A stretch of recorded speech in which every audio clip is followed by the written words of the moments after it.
Good morning. I'm Sheriff Kevin McMahill with the Las Vegas Metropolitan Police Department. With me today is Special Agent in charge of the FBI, Spencer Evans, and Assistant Sheriff Dory Korn with the LVMPD Homeland Security and Investigative Services. They'll be two of the individuals speaking. The rest of the individuals up here are also the command team that helped lead through this investigation over the course of the last week. And I'm here to provide you a significant update on the Tesla attack that took place early last week. This event involved an attack on the Tesla Collision and Sales Center on Tuesday, March 18th at approximately 02:45. The suspect used a firearm and Molotov cocktails to damage the center and destroy multiple vehicles that were parked on site. You'll see to my left some of that video that was taken from that night. On the screen next to me is also what I want to highlight to each one of you is the very little information that my investigators and FBI agents had to work with from the initial aspect of this investigation. There's a grainy photograph of the suspect's vehicle, a nearly indescribable photo of the suspect himself, and a couple of photographs of headlights and taillights of the vehicle. That's what my investigators had to go on a week ago. Part of this story that you're going to hear is how we arrived at our suspect being taken into custody with such little information. It's incredible work by everybody involved. And despite that minimal information at the onset, and thanks to the hard work and collaborative effort by the FBI Joint Terrorism Task Force, the LVMPD Counterterrorism Section, and all of our Fusion Center partners, we were able to identify and arrest the suspect involved in this attack. There's a couple social media photos that that have been circulated out there already. The suspect's name is Paul Kim, K-I-M. He's an Asian male adult, and he is 36 years of age. I'm going to transition now to Assistant Sheriff Dory Korn to explain to you exactly what happened over the course of this last week. Sheriff Korn. Thank you, Sheriff. Good morning. I'm Assistant Sheriff Dory Korn at the Las Vegas Metropolitan Police Department. I oversee our Homeland Security and Investigative Services group, which includes our counterterrorism section. I have the opportunity here to provide the details of the investigation, but there's no doubt this was a collaborative effort involving multiple agencies, numerous, actually hundreds of personnel that have been involved. Some of the key people, to include folks that are standing back here, like Lieutenant Rick Myers, who oversees our counterterrorism section, were instrumental. And because of all of their hard work, we were able to quickly identify and apprehend the Tesla firebombing suspect in record-breaking time. Based on the updated evidence that we have, we now have a better understanding, a more comprehensive understanding of what actually happened. And I'm going to provide some details as we walk through a little bit of a timeline on what occurred and then what we know about the suspect now. So we'll begin with just talking about how the suspect arrived. He arrived east of the location in a vehicle, showed up in a black sedan just parked east of the Tesla Collision Center. You can see on this video clip here, we highlighted the area because it's at the top of your screen, and you'll be able to see the arrival of the vehicle. You'll be able to see the vehicle comes in, originally driving westbound where you can see the headlights, and then turns around where you can see the taillights, and he reverses back into where he parks. The suspect then proceeds on foot and approaches the corner of the building. As you've seen before, and as you've probably heard, and certainly as we're showing today, he attempted to mask his identity by wearing black attire, concealing his face, and wearing gloves.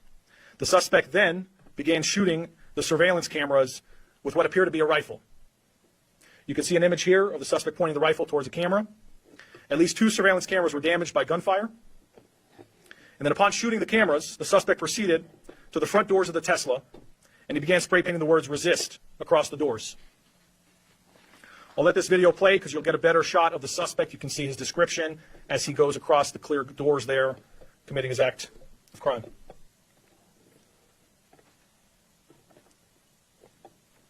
Once he finishes spray painting the words "resist" on the doors, he then approaches multiple Tesla vehicles that were parked in the front of the center. He proceeded to shoot into each vehicle and used a Molotov cocktail to set the vehicles on fire. We'll play a few video clips here to kind of show you his behavior. You can see him right there in the dark clothing. He casually walks over to his first vehicle that's targeted. He will soon put down his backpack onto the ground. And then he transitions to the firearm. And you'll see him shoot into the vehicle. Once he shoots into the vehicle, he ends up going back from the vehicle to the bag and then back to the car, presumably picking up his item that he used to be able to firebomb the vehicle. We believe that was a Molotov cocktail.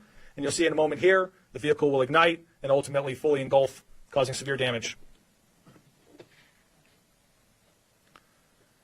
The suspect then continues on to a second vehicle, and you can see here he's on to the second target.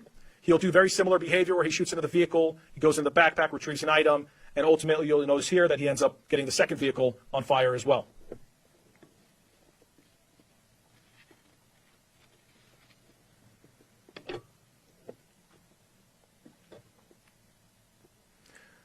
From there, he then proceeds to his third vehicle, repeats the same type of activity. One of the incendiary devices he was not able to ignite, which is one of the devices that we were able to recover. But ultimately, 5 vehicles were damaged, to include 3 of which were fully destroyed. You can see images of the vehicles here. And then you'll see here a drone video. This is from our Skydio drone, being able to provide an overview of the damage as well. After this, the suspect then proceeds and flees east, gets in his vehicle, and leaves the area. As I mentioned earlier, this case has been worked around the clock, and Sheriff McMahill and Special Agent in Charge Spencer Evans have made it a top priority for our organization and put a tremendous amount of workforce behind it to make sure that this was dealt with in a quick manner. Because of that, in 8 days around the clock with our teams, we were able to identify the suspect's vehicle as a black Hyundai Elantra. You'll see a photo here. But what's important to point out here is that this was achieved through an exhaustive review of surveillance material, analytical data, and a canvas of over 700 locations across the valley, ultimately allowing us to piece together critical evidence with speed and precision. You can see on this image here, this is just one example of many where we're using flock technologies to be able to identify the type of vehicle, including very specific features of the vehicle that build up into additional leads and ultimately get us to the point of identifying the suspect and his vehicle. As of now, a preliminary assessment, and we have a lot of data to go through and a lot of investigative work that needs to be followed up on, but a preliminary assessment of the suspect's social media activity indicates some very loose but self-proclaimed ties to the Communist Party USA social media group, as well as social media groups called Revolutionary Communists International, Hidden Palestine, Palestine Action, and a variety of other social media groups. That is part of our investigation, is to dig further into it and to be able to determine additional motive and other potential concerns. At this point in time, the suspect was placed immediately on 24/7 surveillance by our specialized units to ensure public safety and preserve evidence. Additional evidence was collected as we continued our investigation, and the suspect was ultimately arrested yesterday evening. A search warrant was then obtained and served by the LVMPD SWAT team, which is by far one of the best, if not the best, SWAT teams in the country. They were able to do that safely and quickly. And as a part of their operation, we were able to conduct searches of 2 vehicles linked to the suspect's apartment, and we were also able to collect a buccal swab for DNA to be able to compare that to the DNA that we recovered from the scene. Our searches revealed numerous items of interest to include multiple rifles, a shotgun, a handgun, and miscellaneous gun parts. You can see a photo to my left of some of the items that were recovered. We also were able to recover ammunition in multiple calibers to include the caliber that was used in the crime. We also recovered numerous electronic devices, which our partners at the FBI are quickly analyzing. We also recovered a black gun belt with a pouch that had pink paint residue on it. You can see a photo of that to my left, as well as a black backpack with pink paint, face masks, and other articles of clothing that are consistent with the suspect's description. We also recovered other key pieces of evidence that we're still evaluating at this time that do connect the suspect to this attack. Finally, I will also say about the search warrants, we were able to do a buccal swab. We were able to, our lab did an amazing job quickly collecting that evidence and analyzing it. They worked through the night, nonstop, late hours, because they know how important this case is to our community. And ultimately, that DNA that was collected from our subject does match. It was a positive identification to the DNA that we collected on scene. It's also worth noting, I'll just kind of conclude here by talking about the charges. So for now, at this point in time, he was charged with numerous felonies to include 3 counts of arson, 3rd degree, 3 counts of unlawful possession of explosive or incendiary device, 4 counts of destroying property, and 5 counts of discharging firearm into a vehicle or structure. The suspect remains in custody, and we're working closely with the Clark County District Attorney's Office and the United States Attorney's Office on the prosecution. And with that, I do want to transition to our federal partners, and I'll just emphasize this. I said this last time, which is our partnership is second to none. And it goes with all of our partners that we have at the Fusion Center, but particularly with the Federal Bureau of Investigation and the special agent in charge that's here. We've had a remarkable relationship, and this has proven true in this case as well. We've worked hand in hand on all of these cases and on this case as well, and we have a tremendous amount of resources behind it because of the sheriff and the SAC being so committed on this case. So with that, I'll transition to FBI Special Agent in Charge, Spencer Evans. Good morning. My name is Spencer Evans. I serve as the Special Agent in Charge of the FBI's Las Vegas Division. I'd like to just, reiterate what Assistant Sheriff Corin said. My appreciation that we have for the partnership with the Las Vegas Metropolitan Police Department. It's nothing short of exemplary. I've been in the FBI for almost 21 years. I've served around the country, and I can tell you the seamless collaboration you see to keep the community safe here in Southern Nevada is unparalleled.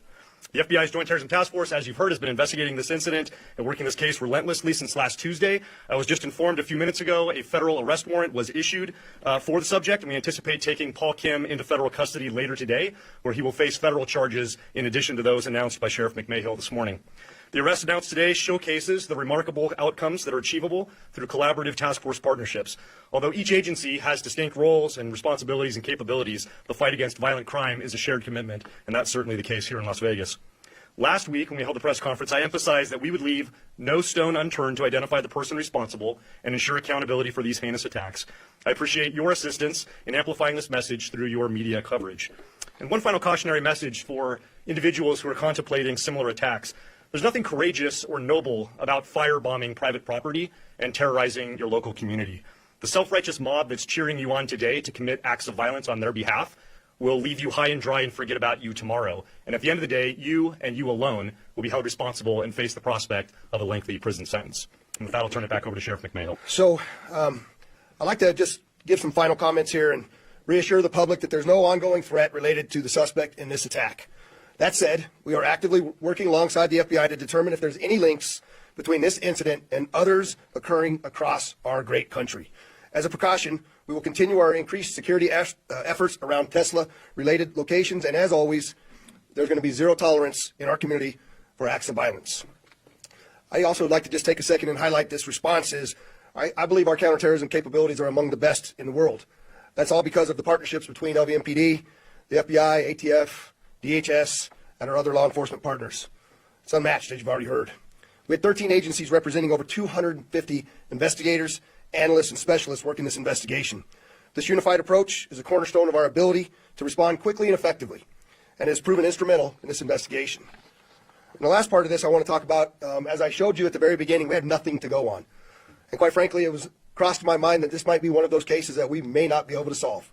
And I've talked to so many of you here in our local media about my desire to become the most technologically advanced police department in the country.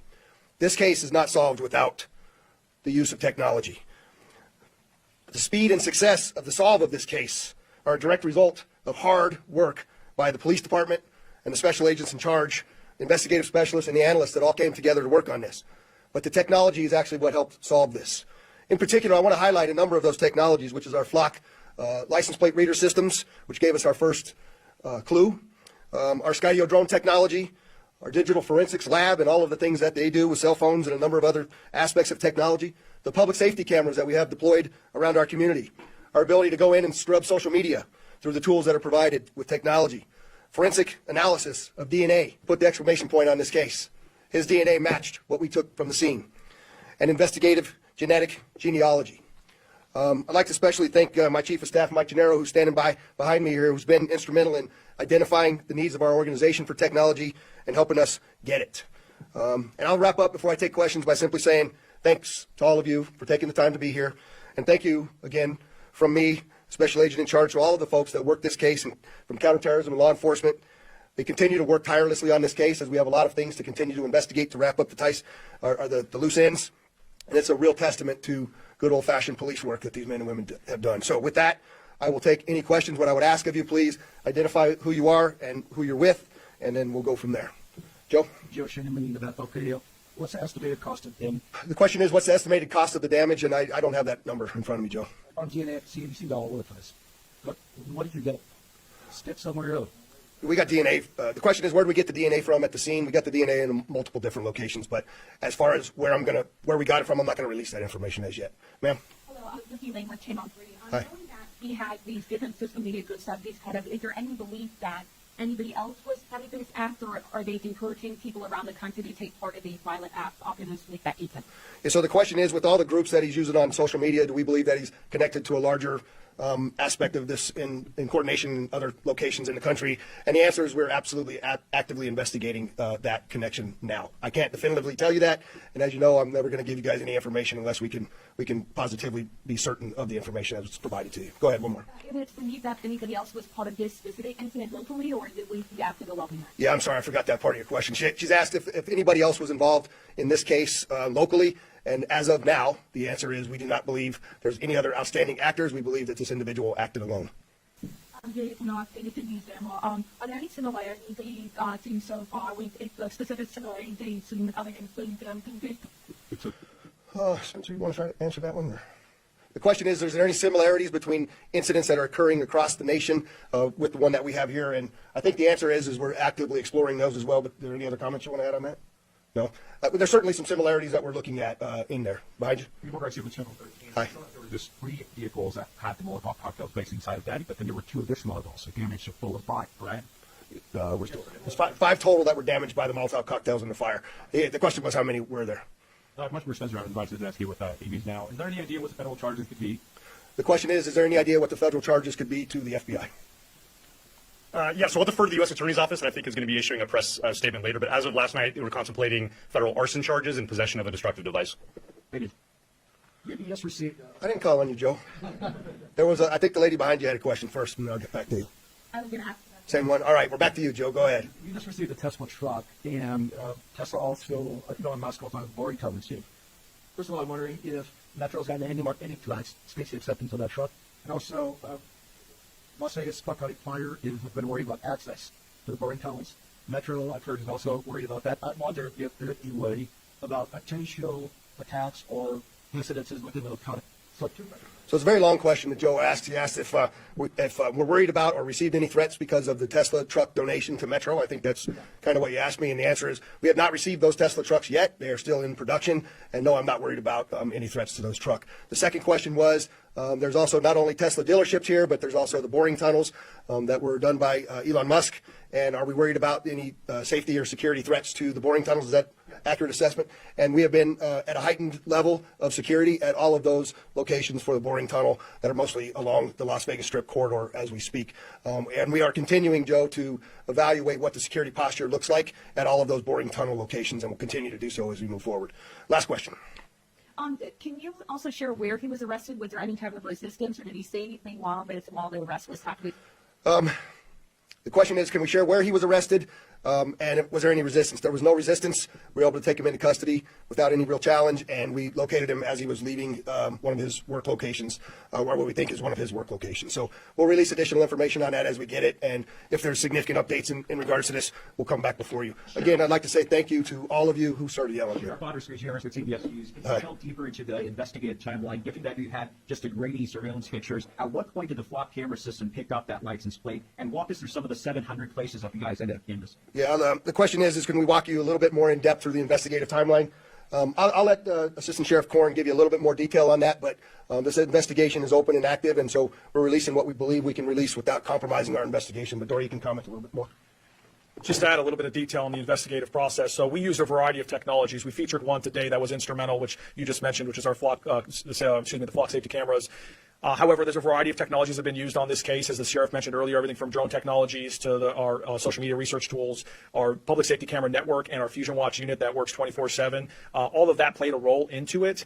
Ultimately, we talked about over 700 locations that were canvassed, and that is actually a testament of the public wanting to help us in solving this case, because these are private businesses or residences where they're willing to come forward and provide information, sometimes video information, sometimes other types of evidence. But the groundwork that was done by our personnel to go out and make contact with these various locations, identify what information was valuable and relevant to the case and what was not, and ultimately collect that information was unbelievable. And because of all of that, we were really effective in solving this case. And just the last point I say is even something as simple as that video camera that was provided from us was actually a cell phone camera footage of the initial incident that was provided by a citizen, really touches on the point of when we talk about see some, say something, and people reporting to the police right away can really make a case. So it's collectively everything together. But with that, I do apologize. We do have still a lot to go through, so we'll provide more information, as the sheriff said, during a later time. Thank you. Thanks again for coming. I appreciate it.